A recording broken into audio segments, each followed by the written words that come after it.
Hello friends, आप सभी का स्वागत है आपके यूट्यूब चैनल किरण गुज्जर ऑफिशियल पे।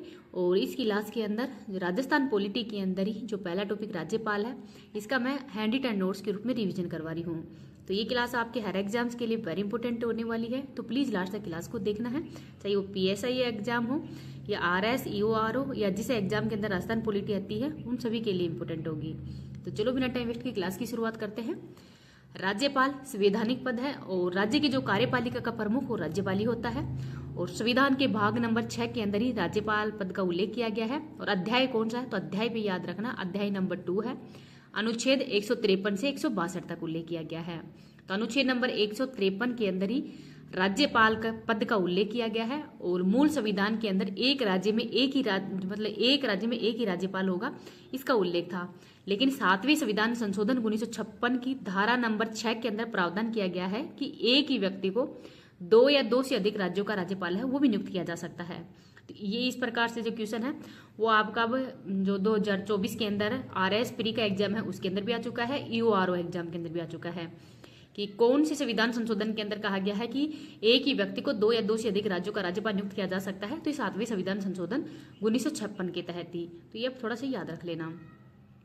लोकसभा की सीटें, तो लोकसभा की सीटें 500 से 525, ये भी अनुच्छेद नंबर संविधान संशोधन नंबर जो 7वां है उसी के अंतर्गत किया गया था। और राज प्रमुख के पद को समाप्त करके राज्यपाल पद है, ये भी 7वां संविधान संशोधन के तहत ही किया गया था। तो ये क्वेश्चन पूछा गया है कि राज प्रमुख का जो पद है वो कब समाप्त किया गया था, तो 7वां संविधान संशोधन के तहत ही।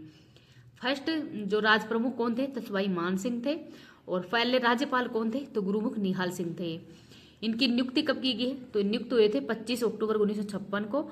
और इन्होंने पदभार ग्रहण किया था 1 नवंबर 1956 को। तो इन दोनों डेटों में आप कंफ्यूज मत होना। नियुक्ति कब की गई है, 25 अक्टूबर को। पदभार कब ग्रहण किया है, तो 1 नवंबर को। इनको आप याद रखना। नेक्स्ट देखते हैं, अनुच्छेद नंबर 154 के अंदर ही राज्य की कार्यपालिका शक्ति है वो राज्यपाल में ही निहित होता है।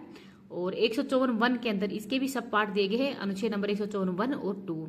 तो राज्य की कार्यपालिका शक्ति है वो राज्यपाल के अंदर ही निहित होती है। और राज्य का जो संवैधानिक पद वो राज्यपाल ही होता है। प्रशासनिक प्रमुख मुख्य सचिव होता है। राजनीतिक प्रमुख मुख्यमंत्री होता है। और अनुच्छेद नंबर 154(2) के अंदर ही अन्य प्राधिकारियों को सौंपा गया कार्य, तो अगर राज्यपाल है वो अन्य प्राधिकारियों को भी जो सौंपा जाता है वो कार्य, उसका उल्लेख अनुच्छेद नंबर 154(2) में किया गया है। अनुच्छेद नंबर 155 के अंदर ही राज्यपाल की नियुक्ति से संबंधित है। तो राज्यपाल की जो नियुक्ति है वो राष्ट्रपति के द्वारा ही की जाती है केंद्रीय मंत्रिपरिषद की सिफारिश पर। और ये नियुक्ति संबंधी प्रावधान है ये कनाडा के संविधान से ग्रहण किया गया है। तो राज्यपाल की नियुक्ति संबंधी प्रावधान है कौन से देश से ग्रहण किया गया है, तो कनाडा से ग्रहण किया गया है। तो ये भी आप याद रखना। अब राज्यपाल संबंधी आयोग है, इनको भी देख लेते हैं इसी टाइम। प्रथम प्रशासनिक जो सुधार आयोग है ये राज्यपाल संबंधी है। इसका गठन 5 जनवरी 1966 को किया गया है। रिपोर्ट 1969 में दी थी। अध्यक्ष थे मोरारजी देसाई। सदस्य कौन कौन थे, तो के हनुमंथैया जी, एस पाठक, HV कामत और हरीश चंद्र माथुर। तो ये जो 4 अन्य सदस्य थे, अध्यक्ष थे मोरारजी देसाई। तो जो सदस्यों के नाम है इनको भी आप याद रखना, क्योंकि आजकल एग्जाम के अंदर इस प्रकार के क्वेश्चन भी पूछे जाते हैं। इसकी मैं PDF है वो आपको टेलीग्राम पे डाल दूंगी। टेलीग्राम का लिंक इस वीडियो के कमेंट सेक्शन के अंदर पिन कर दूंगी। और इस जो प्रशासनिक आयोग है इसकी सिफारिश क्या क्या थी, तो एक व्यक्ति एक ही राज्य का राज्यपाल होगा। राज्यपाल है वो राष्ट्रपति के अधीन रहते हुए ही अपनी सब विवेकीय शक्ति है इनका प्रयोग करेगा। सामाजिक और प्रशासनिक रूप से जो प्रतिष्ठित व्यक्ति होगा वही राज्यपाल होगा।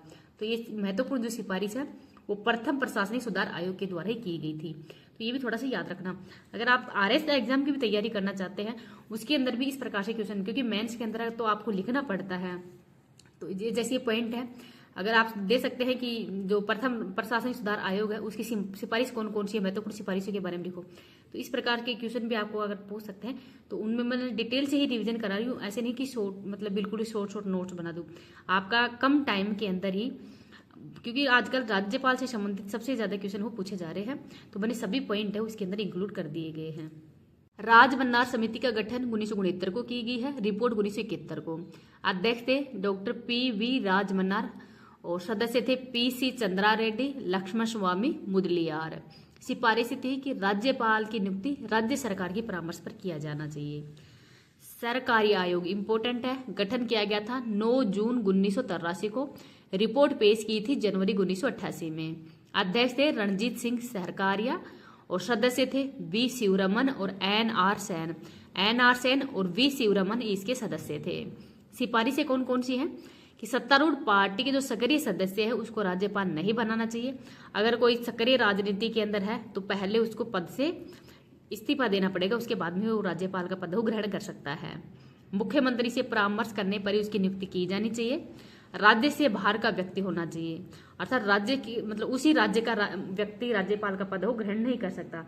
ये महत्वपूर्ण सिफारिश अभी हाल में मतलब अभी भी लागू है, तो राज्य से बाहर का व्यक्ति लागू है। और सत्तारूढ़ पार्टी के सक्रिय सदस्यों को राज्यपाल नहीं किया जाए, ये परामर्श भी राज्य के अंदर अभी भी लागू है राज्यपाल के संबंध में। पुंछी आयोग का गठन 27 अप्रैल 2007 को किया गया है। रिपोर्ट 31 मई 2010 को इन्होंने रिपोर्ट पेश की थी। अध्यक्ष थे मदन मोहन पुंछी, सदस्य थे NR माधव मेनन, विनोद कुमार, धीरेन्द्र सिंह और विजय शंकर, तो 4 अन्य सदस्य थे। सिफारिश थी कि राज्यपाल का कार्यकाल निश्चित होना चाहिए। राज्य विधानसभा में पारित विधेयक को राज्यपाल 4 महीने के अंदर ही निर्णय ले, अर्थात ऐसे नहीं कि उसको अनिश्चित काल के लिए छोड़ दे, उसको 4 महीने के अंदर निर्णय लेना भी जरूरी होता है। महाभियोग प्रक्रिया के द्वारा ही उसको हटाया जा सकता है। जिस प्रकार से राष्ट्रपति को महाभियोग प्रक्रिया के द्वारा हटाया जा सकता है, वैसे ही राज्यपाल को भी महाभियोग प्रक्रिया के द्वारा हटाया जा सकता है। और इनकी नियुक्ति हो कोलिजियम की सिफारिश पर की जानी चाहिए। तो जैसे सुप्रीम कोर्ट के अंदर या हाई कोर्ट के अंदर न्यायाधीशों की नियुक्ति की जाती है कोलिजियम के माध्यम, उसी प्रकार की जो नियुक्ति है वो राज्यपाल के लिए ही की जानी चाहिए। लेकिन ये सिफारिशें तो लागू नहीं है, ये न तो महाभियोग प्रक्रिया वाली लागू की गई अभी और न ही नियुक्ति वाली प्रक्रिया हो लागू की गई है। आगे देखते हैं अनुच्छेद नंबर 156 के अंदर ही राज्यपाल के जो कार्यकाल है उसके बारे में उल्लेख किया गया है। अनुच्छेद नंबर 156(1) के अंदर ही राज्यपाल हो राष्ट्रपति के प्रसाद पर अपना पद धारण कर सकता है। अनुच्छेद नंबर 156(2) में राज्यपाल हो किसको त्यागपत्र देता है, तो राष्ट्रपति को त्यागपत्र हो देता है। और पद की रिक्त होने पर हाईकोर्ट का जो मुख्य न्यायाधीश है वो पदभार ग्रहण करता है। अगर हाईकोर्ट का मुख्य न्यायाधीश नहीं होता है तो जो वरिष्ठ न्यायाधीश है वो पदभार ग्रहण कर सकता है। अनुच्छेद नंबर 156(3) के अंदर ही बताया गया है कि राज्यपाल का जो कार्यकाल है वो 5 वर्ष का होता है पद ग्रहण करने से, और 5 साल तक इसका कार्यकाल वो होता है। अनुच्छेद नंबर 157 के अंदर ही राज्यपाल पद के लिए योग्यताएं, तो भारत का नागरिक होना चाहिए, न्यूनतम वय 35 वर्ष, अधिकतम वय का उल्लेख नहीं किया गया है, न्यूनतम वय का उल्लेख किया गया है 35 वर्ष होनी चाहिए। राज्यपाल पद की जो शैक्षणिक योग्यता और अधिकतम वय का प्रावधान है वो संविधान में कहीं नहीं किया गया है, इनको थोड़ा याद रखना। अनुच्छेद नंबर 158 के अंदर ही राज्यपाल पद की सेवा शर्तों का उल्लेख किया गया है। अनुच्छेद 158(1) में राज्यपाल संसद या राज्य विधानसभा का सदस्य नहीं होना चाहिए। और अनुच्छेद 158(2) के अंदर उल्लेख किया गया है कि लाभ का पद धारण नहीं करा, कि राज्यपाल अगर कोई राज्यपाल नियुक्त होना चाहता है तो किसी भी लाभ के पद पर नहीं नियुक्त होना चाहिए। अनुच्छेद 158(3) वेतन भत्तों का निर्धारण है, ये संसद के द्वारा किया जाएगा। अनुच्छेद 158(3) के अंदर ही 2 या 2 से अधिक अगर राज्यों का राज्यपाल के वेतन संबंधी निर्धारण है और राष्ट्रपति के द्वारा ही किया जाएगा। 7वां संविधान संशोधन के तहत प्रावधान किया गया था। अनुच्छेद 158(4) में राज्यपाल की जो प्रीलब्धि है, ये वेतन भत्ते हैं, ये अलाभकारी परिवर्तन, मतलब इनमें कोई भी अलाभकारी परिवर्तन है वो नहीं होगा। 159 के अंदर राज्यपाल की शपथ का उल्लेख है, और राज्यपाल है परिरक्षण, संरक्षण और प्रतिरक्षण है इनकी शपथ लेता है, और शपथ है हाईकोर्ट के मुख्य न्यायाधीश के द्वारा इनको शपथ दिलाई जाती है। अनुसूची नंबर 3 के अंदर शपथ का उल्लेख नहीं है, तो राज्यपाल की जो शपथ का उल्लेख है वो अनुसूची नंबर 3 के अंदर नहीं किया गया, क्योंकि इनसे संबंधित तो अलग से अनुच्छेद है। राज्यपाल, राष्ट्रपति और उपराष्ट्रपति की जो शपथ का उल्लेख है अनुच्छेद के अंदर दिया गया है, अनुसूची नंबर 3 के अंदर नहीं है। अनुच्छेद नंबर 160 कुछ आकस्मिकताओं में ही राज्यपाल के कर्तव्यों हेतु उपबंध राष्ट्रपति भी कर सकेगा, कि कुछ विशेष अगर कोई आकस्मिकता आ जाए है तो राज्यपाल के जो कर्तव्य है उनके बारे में राष्ट्रपति भी कर सकता है, उपबंध बना सकता है। अनुच्छेद नंबर 161 राज्यपाल की क्षमादान की शक्तियों के बारे में उल्लेख किया गया है, तो राज्यपाल जो फांसी की सजा है उसको माफ नहीं कर सकता, जबकि राष्ट्रपति है वो फांसी की सजा को माफ कर सकता है। आगे देखते हैं अनुच्छेद नंबर 361 राज्यपाल के विशेष अधिकार क्या क्या होते हैं। तो अनुच्छेद 361(1) राज्यपाल अपने कार्यों के लिए न्यायालय के प्रति उत्तरदायी है वो नहीं होगा। अनुच्छेद नंबर 361(2) में कार्यकाल मतलब राज्यपाल के कार्यकाल के दौरान ही कोई भी आपराधिक कार्रवाई है वो भी नहीं होगी। अनुच्छेद 361(3) में पद पर रहते हुए गिरफ्तारी का आदेश भी नहीं जारी किया जा सकता। अनुच्छेद 361(4) में राज्यपाल व्यक्तिगत कार्यों से संबंधित कोई भी सिविल कार्रवाई है वो भी नहीं की जा सकती। तो अगर राज्यपाल है व्यक्तिगत कार्यों से संबंधित सिविल कार्रवाई है वो भी नहीं की जा सकती। तो ये अनुच्छेद नंबर 361 वेरी इंपॉर्टेंट है, राज्यपाल के विशेष अधिकार। तो इन चारों अनुच्छेदों को आप याद रखना, 1, 2, 3, 4 को। अनुच्छेद नंबर 166 राज्य सरकार के कार्यों का संचालन। तो राज्यपाल है वो समस्त जो कार्यपालिका का कार्य है वो राज्यपाल के नाम से ही किए जाते हैं। अनुच्छेद 167 में राज्यपाल मुख्यमंत्री से सूचना मांग सकता है। अनुच्छेद 356 राष्ट्रपति शासन। तो राज्य में अगर संवैधानिक तंत्र विफल हो जाता है तो राष्ट्रपति के द्वारा ही राष्ट्रपति के द्वारा ही उस राज्य में राष्ट्रपति शासन को लगाया जा सकता है। 2 माह के अंदर लगाया जा सकता है, अधिकतम 3 वर्ष के लिए लगाया जाता है और इसका अनुमोदन है वो हर 6 माह के अंदर किया जाना जरूरी है। राजस्थान में अभी तक राष्ट्रपति शासन हो 4 बार लग चुका है। तो देख लेते कब कब लगा है। पहला लगा था 13 मार्च 1967 से 26 अप्रैल 1967 तक, अर्थात 45 दिन, सबसे कम समय के लिए राष्ट्रपति शासन लगाया गया था। उस समय राज्यपाल थे संपूर्णानंद और सरदार हुकुम सिंह। मुख्यमंत्री मोहनलाल सुखाड़िया थे और चुनाव में स्पष्ट बहुमत नहीं मिलने के कारण ही ये जो राष्ट्रपति शासन वो लगाया गया था। सेकंड लगाया गया है 30 अप्रैल 1977 से 31 जून 1977 तक ही, 52 दिन तक ये राष्ट्रपति शासन वो लगा था। और इस समय राज्यपाल थे वेदपाल त्यागी और रघुकुल तिलक। मुख्यमंत्री हरिदेव जोशी थे और कांग्रेस की हार के कारण ही ये राष्ट्रपति शासन वो लगाया गया था। और तीसरा लगा था 17 फरवरी 1980 से 5 जून 1980 तक, 108 दिन तक ये चला था। राज्यपाल रघुकुल तिलक थे और मुख्यमंत्री भैरू सिंह शेखावत थे। और ये क्यों लगाया गया था? जनता पार्टी की हार के कारण ही कांग्रेस सरकार के द्वारा लगाया गया था। फोर्थ जो राष्ट्रपति शासन है ये 15 दिसंबर 1992 से 3 दिसंबर 1993 तक लगा था, अर्थात 1 साल। तो 352 दिन तक लगा है। सबसे बड़ा मतलब सबसे ज्यादा जो राष्ट्रपति शासन है ये फोर्थ जो राष्ट्रपति शासन वही लगा था। और इस समय राज्यपाल थे एम चन्ना रेड्डी और बलीराम भगत। मुख्यमंत्री भैरू सिंह शेखावत थे। और क्यों लगा था ये? तो बाबरी मस्जिद टूटने के कारण ही राजस्थान के अंदर 4th बार राष्ट्रपति शासन है वो लगाया गया था। इनकी डेट है वो भी आप याद रख लेना, क्योंकि आजकल डेट से संबंधित क्वेश्चन भी पूछे जा रहे हैं। आगे है कि अनुच्छेद नंबर 174 राज्यपाल विधानमंडल है। राज्यपाल विधानमंडल का सत्रावत कर सकता है, सत्रावसान कर सकता है और विधानसभा भंग भी कर सकता है। अनुच्छेद नंबर 175 में राज्यपाल के अभिभाषण व संदेश भेजने के अधिकार से संबंधित है। और राज्यपाल है किन किसका अध्यक्ष होता है? तो पश्चिमी क्षेत्र सांस्कृतिक केंद्र का भी अध्यक्ष होता है, राजस्थान स्काउट व गाइड संरक्षण का भी अध्यक्ष होता है, राजस्थान राज्य सैनिक बोर्ड का सभापति होता है, राजस्थान रेड क्रॉस सोसाइटी का अध्यक्ष होता है, भूतपूर्व सैनिकों हेतु एकीकृत निधि का जो संरक्षण है वो भी राज्यपाल के द्वारा ही किया जाता है। राज्यपाल किन किन की नियुक्ति करता है? तो महाधिवक्ता की नियुक्ति करता है अनुच्छेद नंबर 165 के तहत। जिला न्यायालय के अंदर ही जो मुख्य न्यायाधीश होती है उनकी नियुक्ति करता है अनुच्छेद नंबर 233 के तहत। राजस्थान लोक सेवा आयोग के अध्यक्ष की नियुक्ति करता है अनुच्छेद 216। मुख्यमंत्री की नियुक्ति भी किसके द्वारा की जाती है? राज्यपाल के द्वारा ही। राज्य चुनाव आयोग है इसकी नियुक्ति भी राज्यपाल द्वारा ही की जाती है। वित्त आयोग के अध्यक्ष है इसकी नियुक्ति भी राज्यपाल के द्वारा ही की जाती है। अनुच्छेद नंबर 176 के अंदर ही राज्यपाल के विशेष अभिभाषणों का उल्लेख किया गया है।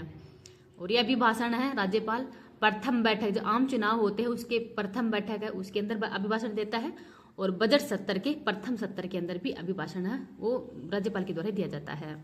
अनुच्छेद नंबर 200 के अंदर ही जब कोई विधेयक विधानमंडल से पारित होकर राज्यपाल के पास में जाता है तो राज्यपाल उसको अनुमति दे भी सकता है, रोक भी सकता है और विधेयक को राष्ट्रपति के लिए भी आरक्षित रख सकता है। तो ये 3 तरह का प्रावधान है वो राज्यपाल को है। अनुच्छेद नंबर 201 के अंदर ही राज्यपाल द्वारा जो राष्ट्रपति के लिए आरक्षित किया गया जो विधेयक है उसके संबंध में प्रावधान है वो किया गया है। और इसके अंदर बताया गया है कि जो राष्ट्रपति है उसको अगर एक बार जो मंत्रिपरिषद जो राज्य की विधानमंडल है उसके द्वारा ही पुनः संशोधन के बाद में राष्ट्रपति के पास में विधेयक भेजा जाता है तो उसको मतलब उस पर राष्ट्रपति की मोहर है वो लगाना जरूरी होता है। तो राष्ट्रपति उस पर अपनी जो राष्ट्रपति के द्वारा उस विधेयक को अपने पुनः विचार के लौटे तो राज्यमंडल में 6 माह के बाद में पुनः संशोधन के बाद में एक बार देख लेते हैं इसको। देखा अनुच्छेद 31 संपत्ति के अनिवार्य अधिग्रहण से संबंधित प्रावधान है। तो राष्ट्रपति विधेयक को राज्य विधानमंडल के पास पुनः विचार के लिए भी लौटाता है। तो राज्य मंडल है उसको 6 माह के अंदर पुनः संशोधन के बाद में राष्ट्रपति के पास में भेज सकता है। अनुच्छेद नंबर 213 राज्यपाल के अध्यादेश जारी करने की शक्ति के बारे में है और इसका उल्लेख संविधान के भाग नंबर 6 और अध्याय है 4। तो अगर कोई सा भी सदन नहीं चल रहा है, विधानमंडल या विधानसभा नहीं चलती है तो 6 सप्ताह के अंदर ही पारित होना आवश्यक है। अगर दोनों सदन नहीं चल रहे हैं तो अगर दूसरा सत्र चलेगा तो उसके अंदर ही 6 सप्ताह के अंदर ही जो ये अध्यादेश लागू किया गया है ये पारित होना जरूरी है। अनुच्छेद 163 राज्यपाल की संविवेकी शक्तियों का उल्लेख किया गया है। अब राज्यपाल संबंधी जो कथन उनको देख लेते हैं। विजय लक्ष्मी पंडित ने राज्यपाल के बारे में कहा है कि राज्यपाल का पद है वो केवल वेतन के लिए आकर्षण पद है। पट्टा सीतारामैया ने कहा है कि राज्यपाल का कार्य अतिथियों के सत्कार से संबंधित है, अन्य कुछ भी नहीं है। सरोजिनी नायडू ने कहा है कि राज्यपाल सोने के पिंजरे में बंद चिड़िया के समान है। के.एम. मुंशी ने कहा है कि राज्यपाल केंद्र और राज्य जो संबंध है उनको प्रगाढ़ करता है। तो जो केंद्र और राज्य के संबंध है वो प्रगाढ़ किसके द्वारा किया जाता है? के.एम. मुंशी के द्वारा, मतलब के.एम. मुंशी के शब्द है। और राजस्थान के 45वें नंबर के राज्यपाल कौन है? हरिभाऊ किशनराव बागड़े हैं। क्रम के हिसाब से 45वें नंबर के हैं, व्यक्ति के हिसाब से 22वें नंबर के ही हैं। और ये 5 बार जो महाराष्ट्र विधानसभा उसके सदस्य रह चुके हैं सॉरी 2 बार मंत्री भी रह चुके हैं। और 2014 से 2019 तक ये विधानसभा के अध्यक्ष भी रह चुके हैं। और शपथ कब ली थी इन्होंने? 31 जुलाई 2024 को इन्होंने शपथ ग्रहण की गई थी। तो ये पॉइंट भी थोड़ा आपसे याद रखना। राज्यपाल के नाम देख लेते हैं। पहले राज्य प्रमुख थे स्वाई मान सिंह और पहले राज्यपाल थे गुरुमुख निहाल सिंह। उसके बाद संपूर्णानंद बने हैं Ukhum Singh, Jagat Narayan, Joginder Singh, Vedpal Tyagi, Raghukul Tilak, KD Sharma, OP Mehra, BR. Banerjee, DP. Gupta, JS. Sharma, Vasantrao Patil, Sukhdev Prasad, Milap Chand Jain, Devi Prasad Chattopadhyay, Swaroop Singh, Dhaniklal Mandal, Baliram Bhagat, Darbara Singh, NL. Tibrewal, Anshuman Singh, Nirmal Chand Jain, Kailashpati Mishra, Madan Lal Khurana, TV. Rajeshwar, Pratibha Devi Singh Patil, AR. Kidwai और शैलेंद्र कुमार सिंह, रामेश्वर ठाकुर, प्रभा राव, शिवराज पाटिल, मार्गेट आलवा, राम नाईक, कल्याण सिंह, कलराज मिश्र, हरिभाऊ किशनराव बागड़े। तो अब क्रम के हिसाब से 45वें नंबर के और व्यक्ति के हिसाब से 22वें नंबर के हैं हरिभाऊ किशनराव बागड़े। तो अब तक 45 मतलब वो पद तो 45 ने अभी तक ग्रहण कर लिया, शपथ तो 45 ले ली है, लेकिन व्यक्ति के हिसाब से 22 ही हैं। अब इन लास्ट वालों का क्रम पूछ सकते हैं, बीच बीच में तो खैर क्रम नहीं पूछेगा क्योंकि थोड़े बहुत दिन के लिए ही आते थे तो ऐसे ज्यादा हो जाएगा, लेकिन लास्ट वालों का क्रम पूछ सकते हैं। अब 4-5 नाम याद रखना। मार्गेट आलवा है, राम नाईक है, कल्याण सिंह है, कलराज मिश्र है, हरिभाऊ किशनराव बागड़े। और इनके अलावा मैंने जो कार्यवाहक कौन है, अतिरिक्त प्रभार वाले कौन है, जिन्होंने त्याग पत्र दिया है, मृत्यु हो गई है, इनका रिवीजन भी मैं आगे करवा देती हूँ क्योंकि उस टाइप के क्वेश्चन ज्यादा पूछे जाते हैं। राज्यपाल से संबंधित अन्य फैक्ट भी देखते हैं। राजस्थान के ऐसे राज्यपाल जो किसी भी राज्य या संघ शासित प्रदेश के मुख्यमंत्री रहे हों, तो सरदार जो गुरुमुख निहाल सिंह है ये दिल्ली के मुख्यमंत्री रह चुके हैं। मदन लाल खुराना दिल्ली के मुख्यमंत्री रह चुके हैं। संपूर्णानंद उत्तर प्रदेश के मुख्यमंत्री रह चुके हैं। कल्याण सिंह उत्तर प्रदेश के, एम चन्ना रेड्डी आंध्र प्रदेश के, वसंतराव पाटिल महाराष्ट्र के और दरबारा सिंह ये पंजाब के मुख्यमंत्री रह चुके हैं। तो 7 ऐसे राज्यपाल थे जो अन्य राज्यों के मुख्यमंत्री भी रह चुके हैं। राजस्थान के ऐसे राज्यपाल जो लोकसभा के अध्यक्ष भी रहे हैं, तो ये कितने हैं? 3 थे, सरदार उखम सिंह, बलीराम भगत और शिवराज पाटिल। राजस्थान के राज्यपाल जो अन्य राज्यों की विधानसभा के अध्यक्ष भी रह चुके हैं, तो ये 4 थे। गुरुमुख निहाल सिंह दिल्ली विधानसभा के अध्यक्ष रह चुके हैं। धनिक लाल मंडल ये बिहार विधानसभा के अध्यक्ष रह चुके हैं। दरबारा सिंह पंजाब विधानसभा के अध्यक्ष। हरिभाऊ किशनराव बागड़े ये महाराष्ट्र विधानसभा के अध्यक्ष रह चुके हैं। तो ये क्वेश्चन आपसे पूछ सकते हैं क्योंकि किशनराव बागड़े वर्तमान में राजस्थान के 45वें नंबर के राज्यपाल हैं। नेक्स्ट है राजस्थान के ऐसे राज्यपाल जिन्होंने अपना कार्यकाल पूर्ण किया है, तो 3 हैं, सरदार गुरुमुख निहाल सिंह, संपूर्णानंद और कल्याण सिंह। राज्यपाल जो संसद के दोनों सदनों के सदस्य रह चुके हैं, तो जोगिंदर सिंह, प्रतिभा पाटिल, मार्गेट अलवा और कलराज मिश्र। राजस्थान के ऐसे राज्यपाल जिनका पद पर रहते हुए निधन हो गया है, तो दरबारा सिंह का, निर्मल चंद जैन, शैलेंद्र कुमार सिंह और प्रभा राव। तो इन 4 का जो पद पर रहते हुए निधन हो गया था। नेक्स्ट देखते हैं, जो प्रभा राव है राजस्थान की एकमात्र महिला राज्यपाल है जिनका पद पर रहते हुए निधन हुआ था। राजस्थान की महिला राज्यपाल अब तक कितनी रह चुकी है? तो 3 रह चुकी है। प्रतिभा पाटिल 2004 से 7 तक, प्रभा राव 2009 से 10 तक, मार्गेट आलवा ये 2012 से 14 तक रह चुकी है। तो राजस्थान की प्रथम महिला राज्यपाल प्रतिभा पाटिल थी। राजस्थान की प्रथम कार्यवाहक महिला राज्यपाल प्रभा राव है। प्रतिभा पाटिल राजस्थान की प्रथम महिला राज्यपाल एवं भारत की पहली महिला राष्ट्रपति भी रह चुकी हैं। सरोजिनी नायडू भारत की किसी भी राज्य मतलब उत्तर प्रदेश की पहली महिला राज्यपाल थी और इनकी जयंती 13 फरवरी को मनाया जाता है राष्ट्रीय महिला दिवस के रूप में ही। राजस्थान ऐसे राज्यपाल जो कि इन्होंने त्यागपत्र दिया था। तो जोगिंदर सिंह ने, बसंत राव पाटिल ने, देवी प्रसाद चट्टोपाध्याय ने, मदन लाल खुराना और प्रतिभा पाटिल। तो ऐसे जो त्यागपत्र देने वाले राज्यपाल ये 5 हैं। तो इन 5 का नाम भी आप याद रखें। जो ऐसे राज्यपाल जो लोकायुक्त रह चुके हैं, तो डीपी गुप्ता और मिलाप चंद जैन। राजस्थान के ऐसे राज्यपाल जो निम्न का अध्यक्ष होते हैं, तो ये पश्चिमी क्षेत्र सांस्कृतिक केंद्र के अध्यक्ष रहते हैं, राजस्थान रेड क्रॉस, ये तो मैंने अभी बताया था। तो अब तक निम्न मतलब कार्यवाहक राज्यपाल कौन कौन रह चुके हैं? अभी तक 11 रह चुके हैं। जगत नारायण ये प्रथम कार्यवाहक राज्यपाल थे। वेदपाल त्यागी हैं। KD. Sharma, PK. Banerjee, DP Gupta, JS. Verma, ये सबसे ज्यादा कार्यवाहक राज्यपाल थे। इनका कार्यकाल सबसे ज्यादा था। मिलाप चंद जैन का कार्यकाल सबसे छोटा था। एन टिब्रेवाल, शैलेंद्र कुमार सिंह, प्रभाराव और मार्गेट आलवा, ये ऐसे राज्यपाल थे जो कार्यवाहक राज्यपाल हो रह चुके हैं। अतिरिक्त प्रभार वाले राज्यपाल स्वरूप सिंह, धनिक मंडल, कैलाशपति मिश्र, टी.वी. राजेश्वर, ए.आर. किदवई, रामेश्वर ठाकुर, प्रभाराव, शिवराज पाटिल और राम नाईक, ये अतिरिक्त प्रभार वाले राज्यपाल थे।